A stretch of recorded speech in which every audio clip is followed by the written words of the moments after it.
नमस्कार दोस्तों, हमारा नाम है घनश्याम मुलानी और आप देख रहे हैं विश्व भारती चैनल। हम आप सभी का विश्व भारती चैनल में बहुत बहुत स्वागत करते हैं। दोस्तों, अगर आपने हमारा कल का वीडियो देखा हो तो आपको शायद जानकारी प्राप्त हो चुकी होगी कि हमने कल ही ये जानकारी दे दी थी कि महाराष्ट्र के अंदर जो राजनीति चल रही है उसमें जो कुछ ये अनैतिक और अननेचुरल इमोरल जो अलायंस बना था शिवसेना और राष्ट्रवादी कांग्रेस पार्टी और कांग्रेस का, क्योंकि शिवसेना ने भारतीय जनता पार्टी के साथ मिलकर के चुनाव लड़ा और उसके बाद चुनाव लड़ने के बाद में भारतीय जनता पार्टी के साथ सरकार बनाने के बजाय जनादेश को ठुकरा दिया, जनता को धोखा दिया और राष्ट्रवादी और कांग्रेस पार्टी के साथ बैठ गए। और ये पूरा जो भी कुछ हुआ इसका सूत्रधार, जी हाँ, शिवसेना के जो प्रवक्ता कहे जाते हैं, विश्व प्रवक्ता श्री संजय राउत यही थे। और हमने कल के अपने वीडियो में ये पूरी जानकारी दे दी थी कि इनके अरेस्ट होने की, गिरफ्तार होने की पूरी संभावनाएं हैं। और उसी तरह से कल रात को यानी मध्य रात्रि के बाद 12:30 और 1:45 बजे उनकी गिरफ्तारी हो गई।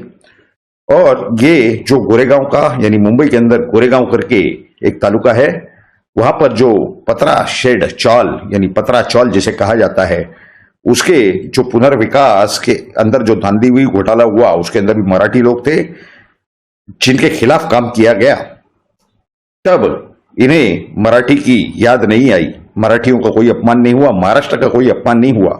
खैर, वो पूरा घोटाला क्या है, उसके अंदर से किस तरह से ये जो HDIL के डायरेक्टर वाधवान बंधु हैं, जो कि बताया जा रहा है कि DHFL के भी मालिक हैं, इनका और संजय राउत का क्या रिश्ता है आपस में, क्या व्यवहार था, PMC बैंक का क्या घोटाला था और कैसे किस तरह से पैसे ये संजय राउत तक और उनके जो पार्टनर बताए जाते हैं, मित्र भी बताए जाते हैं, श्री प्रवीण राउत, इन तक पहुंचे और इन्होंने उसका क्या किया और ये पैसे कहां तक जाने की संभावना है, ये सभी जानकारियां हमने अपने आज के पिछले वीडियो में दे चुके हैं।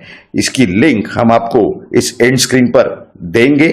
साथ ही साथ ये हमारा ये जो कहना है, हमें जो सूत्रों से जानकारियां प्राप्त हो रही है, उस हिसाब से लग रहा है कि संजय राउत अब लंबे जाएंगे। अगर आप देखेंगे, अनिल देशमुख जो महाराष्ट्र के गृह मंत्री रह चुके थे, यानी उनकी गिरफ्तारी तक वो गृह मंत्री थे, उससे कुछ ही दिन पहले उनका त्यागपत्र उनसे ले लिया गया था।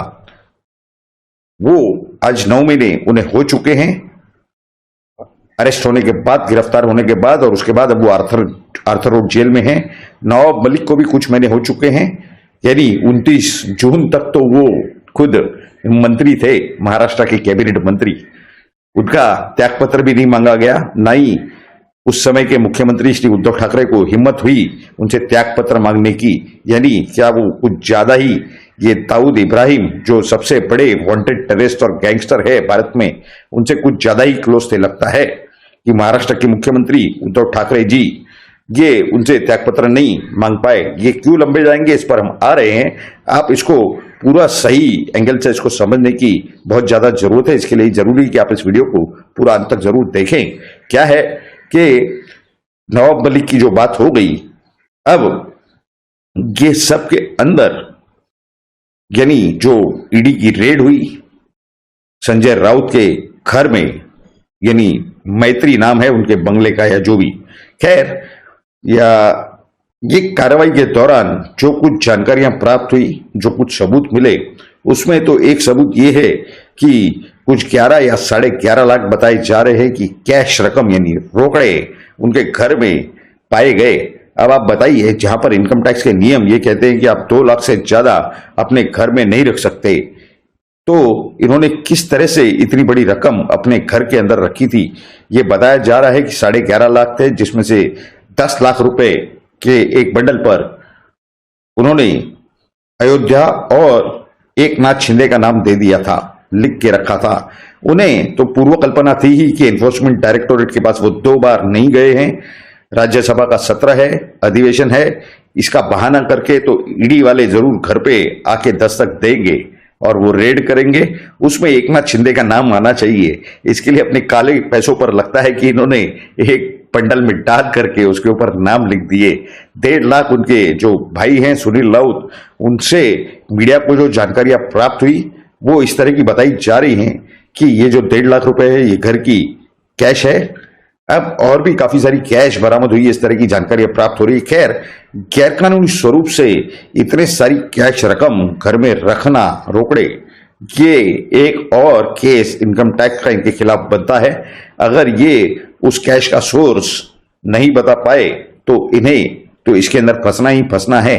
बहरहाल, जो 100 करोड़ या उससे ज्यादा की जो रकम बताई जा रही है, जो कि कोरेगांव के स्कैम में है, यानी वो पतरा चौल के पुनर्विकास के, रिडेवलपमेंट के, उसका तो जवाब प्रवीण राउत नहीं दे पाए, बल्कि प्रवीण राउत तो कई महीनों से जो गिरफ्तार है उनके वजह से ही ये संजय राउत का नाम आया है। एक और नया मसला खड़ा होता हुआ दिखाई दे रहा है। कल एक महिला ने वकोला पुलिस स्टेशन के अंदर एक एफआईआर दर्ज करवाई है, यही श्री संजय राउत के खिलाफ। उन्होंने जो कलम लगाए हैं, यानी 504, 506 और 509, यानी एक टेप कोई मीडिया चैनल पर वायरल हुई थी, यानी दिखाई गई थी, जिसमें एक महिला से बड़ी बदतमीजी से, बदसलूकी से ये बातें कर रहे थे, उन्हें गालियां दे रहे थे। म और भ इन अक्षरों पर शुरू होने वाले शब्दों से वो गालियां दे रहे थे, उसकी औकात निकाल रहे थे और उसकी लायकी निकालने का प्रयास कर रहे थे, प्रयत्न कर रहे थे। उस कन्वर्सेशन में, वो कन्वर्सेशन इतनी अश्लील है कि वो हम आपके सामने रख नहीं सकते। लेकिन ये जो हालात हैं, यानी एक कार्रवाई के अंदर ये लगभग 3 काम हो चुके हैं। इसके सिवा एक और जानकारी आ रही है कि वहां पर वकोला के अंदर और कुछ पुनर्विकास के मामले में, यानी रियल एस्टेट के रिडेवलपमेंट के मामले में शायद एक और एफआईआर यही विश्व प्रवक्ता संजय राउत के खिलाफ दर्ज की गई है। यानी 2 एफआईआर, ये वकोला पुलिस स्टेशन पर एक महिला की तरफ से, एक कुछ ये रहवासियों की तरफ से, जिनका पुनर्वसन, पुनर्विकास, जिनके इमारतों का होना था। पतराचौल का एक विषय अलग है, उसके अंदर ये जो मनी लॉन्ड्रिंग चल रही है ये विषय अलग है। यानी ये 4-4, 5-5 मामलों में फंसते हुए दिख रहे हैं। यानी एक इनकम टैक्स, एक आपका गोरेगांव का पतराचौल, एक जो महिला की शिकायत थी, एक और पुनर्विकास प्रकल्प, और इसके सिवा और भी कई मामले इनके आगे बाहर निकलने की संभावना बताई जा रही है। जब एक एक या 2-2 मामलों के अंदर अनिल देशमुख अंदर हैं, नवाब मलिक के ऊपर तो कई मामले हैं, लेकिन अनिल देशमुख 1, 2 या 3 मामलों में हैं, उसके अंदर वो 9 महीनों से अब तक बाहर नहीं आ पाए। तो ये विश्व प्रवक्ता संजय राउत ऐसे हालात में, ऐसे परिस्थिति में ऐसा स्पष्ट रूप से दिखाई दे रहा है, नजर आ रहा है कि ये तो काफी ज्यादा समय तक, यानी बहुत ही लंबे जाने की संभावना बताई दे रही है। इनके ऊपर या इनके पार्टी के खिलाफ या इनके पार्टी के किसी नेता के खिलाफ अगर कोई कुछ वक्तव्य कर देता तो ये कह देते कि ये तो महाराष्ट्र द्रोही है, ये मराठी अस्मिता के खिलाफ है, महाराष्ट्र की अस्मिता के खिलाफ है। कोरेगांव के पतराचौल के जो रहवासी थे उसमें कई सारे मराठी भी थे, उनके खिलाफ, यानी 150 या 160 लोगों से ज्यादा वहां परिवार बसते थे, उसमें से कई सारे मराठी थे, जो महाराष्ट्र में पैदा हुए वो भी मराठी। तो ऐसे हालात के अंदर कितने सारे मराठियों के घर इन्होंने उजाड़ के रख दिए। और इनका ये प्रोजेक्ट प्रवीण राउत से, यानी उनकी जो गुरु आशीष कंपनी है बिल्डर की, रियल एस्टेट डेवलपमेंट की, उसके द्वारा HDIL कंपनी के साथ इन्होंने शेयर्स, उस गुरु आशीष कंपनी के कुछ शेयर्स उन्हें दे दिए और इस HDIL से मिल करके इन्होंने PMC बैंक के सामने कई हजारों करोड़ों का लोन लिया, क्योंकि HDIL के पास और भी पुनर्वसन के, पुनर्विकास के, यानी रिडेवलपमेंट के प्रोजेक्ट थे।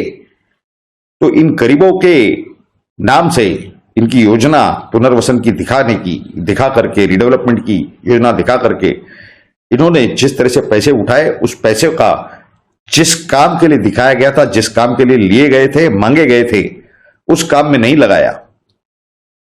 ये इनका जो घोटाला है ये तो स्पष्ट रूप से दिखाई दे रहा है। ये चाहे महाराष्ट्र की और भारत की जनता को कितना भी बरगला दे कि केंद्र की जो भारतीय जनता पार्टी की सरकार है, प्रधानमंत्री नरेंद्र मोदी जी की सरकार है, या गृह मंत्री अमित शाह हैं, इनके खिलाफ कुछ भी आरोप कर दे कि ये राजनीतिक उद्देश्यों से इन्फोर्समेंट डायरेक्टोरेट की या केंद्रीय जांच एजेंसियों की कार्रवाइयां हो रही हैं, गतिविधियां हो रही है, लेकिन तथ्य ये सब सम्माननीय न्यायालय के सामने रखे जाने हैं, स्पेशल कोर्ट के सामने, विशेष न्यायालय के सामने। जो कि जिसके सामने की ईडी का कानूनन दायित्व है, कर्तव्य है हर मामला उनके सामने रखने का। उद्धव ठाकरे तो गए थे संजय राउत के घर पर, उनके माताजी से, उनके पत्नी से वो मिले एक पक्ष प्रमुख होने के नाते, लेकिन वो खुद इसके अंदर क्या कर पाते हैं, क्योंकि कई सारे सूत्रों के द्वारा यह दावा किया जा रहा है कि ये जो 100 करोड़ की रकम प्रवीण राउत तक पहुंची थी पीएमसी बैंक के घोटाले की एसडीएल द्वारा, उसमें संजय राउत का भी बहुत बड़ा हिस्सा था और उन्हीं पैसों का उपयोग शायद महाराष्ट्र के पूर्व मुख्यमंत्री ज्ञानी अभी के शिवसेना के पक्ष प्रमुख श्री उद्धव ठाकरे जी के रियल एस्टेट के डेवलपमेंट में भी होने की संभावना स्पष्ट रूप से बताई जा रही है। खैर, एनफोर्समेंट डायरेक्टोरेट की जांच की आंच अब कहां तक पहुंचती है ये आगे देखना बाकी है। हमने इसके ऊपर अपनी नजर बनाए रखी है। आप भी जरूर हमारे कल के और आज के वीडियोस की देख करके पूरी जानकारी हासिल करें। ये सारी जानकारी आपको कैसी लगी ये तो जरूर आप नीचे कमेंट बॉक्स में लिख करके आपकी राय हमें बताएं। साथ ही साथ अगर आपको ये जानकारी अच्छी लगी हो तो जरूर इस वीडियो को लाइक करें और ज्यादा से ज्यादा शेयर करें। आप सभी लोगों ने इस वीडियो को पूरा अंत तक देखा, इसके लिए आप सभी का बहुत बहुत धन्यवाद। भारत माता की जय। जय हिंद।